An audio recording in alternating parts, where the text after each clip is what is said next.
নমস্কার, আমি জিৎ আর আমি বাংলায় ব্লগ বানাই। তো রিসেন্ট কিছুদিন আগে আমি গিয়েছিলাম বাবা বৈদ্যনাথ ধাম অর্থাৎ দেওঘর, বাবার মাথায় জল ঢালার জন্য। আর আজকে তারই একটা ছোট্ট করে ব্লগ নিয়ে এলাম। চলো তাহলে শুরু থেকে শুরু করা যাক। তো ব্যাপারটা হচ্ছে, কিছুদিন আগেই আমাদের ফার্স্ট সেমিস্টারের এক্সাম শেষ হয়েছে। আর এই খুশিতেই আমি আর আমার বন্ধুরা ঠিক করলাম কি কোথাও একটা ঘুরতে যাব। কিন্তু আমাদের বয়সটা তো হয়নি, তার জন্য আমরা ঠিক করলাম কি কাছাকাছির মধ্যেই কোথাও ঘুরতে যাব। আর কাছাকাছির মধ্যে সব থেকে ঘোরার ভালো জায়গা হলো 12 জ্যোতির্লিঙ্গর মধ্যে একটা বাবা বৈদ্যনাথ ধাম। আর বাবা বৈদ্যনাথ ধাম হলো ঝাড়খণ্ড রাজ্যের দেওঘর জেলায় অবস্থিত, যেটি আমাদের বাড়ি থেকে প্রায় 300 কিলোমিটার মতন দূরে হবে। তাহলে আর কিসের জন্য ওয়েট করব? বাড়িতে পারমিশন নিয়ে ব্যাগ ফ্যাগ সব গুছিয়ে বন্ধুর সাথে বেরিয়ে পড়লাম নতুন একটা অ্যাডভেঞ্চার করার জন্য। তো দিনটা হচ্ছে শনিবার। আমি আর আমার 3 বন্ধু চেপে পড়েছিলাম হাওড়া থেকে দেওঘরগামী ময়ূরাক্ষী এক্সপ্রেস ট্রেনের মধ্যে। ট্রেনটা ছিল রাত্রে, তার জন্য তো দেখতেই পাচ্ছ ট্রেনটা পুরোই ফাঁকা। তার জন্য আমরা কোনো অসুবিধা ছাড়াই খুবই আরামভাবে রাত 12:30টার সময় নেমে যাই দেওঘর জাংশনের মধ্যে। ট্রেন থেকে নামার পর আমরা রাতটুকু কাটাই আমাদের আগে থেকেই ঠিক করা হোটেলের মধ্যে। রাত কাটানোর পর সকাল 6:30টার সময় আমরা পৌঁছে যাই শিবগঙ্গার মধ্যে স্নান করার জন্য। আর স্নান করার পর আমরা চলে যাই মেন মন্দিরের মধ্যে। আমরা এখানে এসে বেশি সময় নষ্ট না করে গঙ্গা জলকে সংকল্প করে প্রায় 7:30টা নাগাদ দাঁড়িয়ে যাই বাবার মাথায় জল ঢালার লাইনে দাঁড়ানোর সঙ্গে সঙ্গে আমরা মুখে বোলবম ধ্বনি উচ্চারণ করতে থাকি এবং বাবার দর্শন পাওয়ার জন্য আস্তে আস্তে এগিয়ে চলি।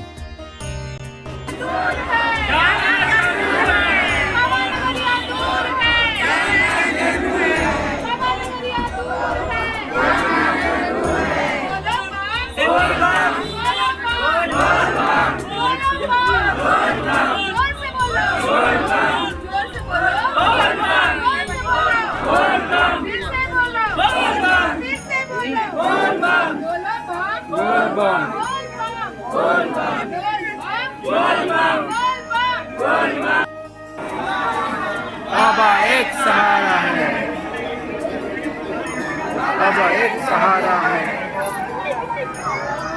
बाबा एक सहारा है, बोल बाबा एक सहारा है, बाबा एक सहारा है।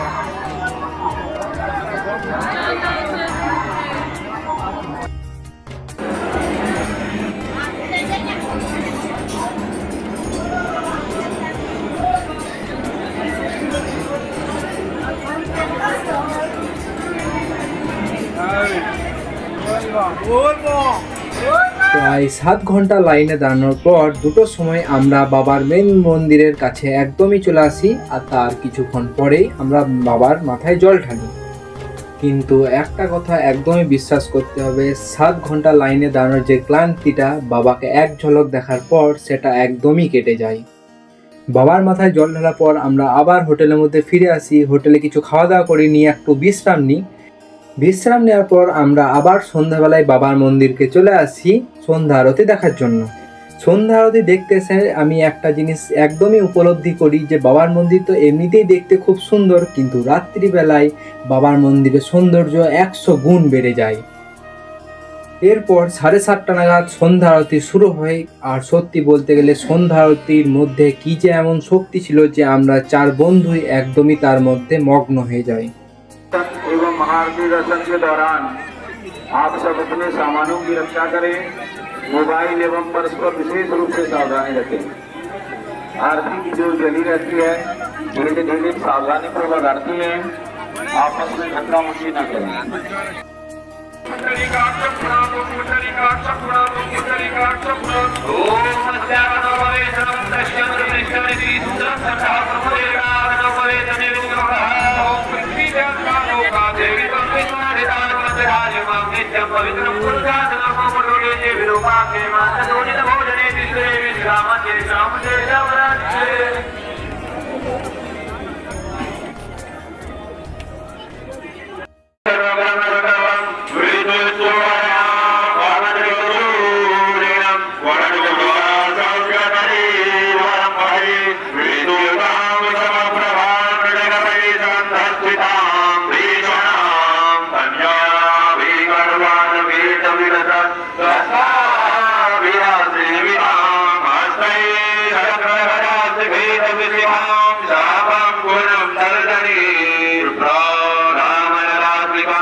আরতি উপভোগ করার পর আমরা হোটেল চলে যাই, হোটেলে চেক আউট করে নিই এবং চেক আউট করার পর আমরা আবার ফিরে আসি দেওঘর জাংশনের মধ্যে, কারণ আমাদের বাড়ি ফেরার ট্রেন ছিল রাত্রি 3টার সময়।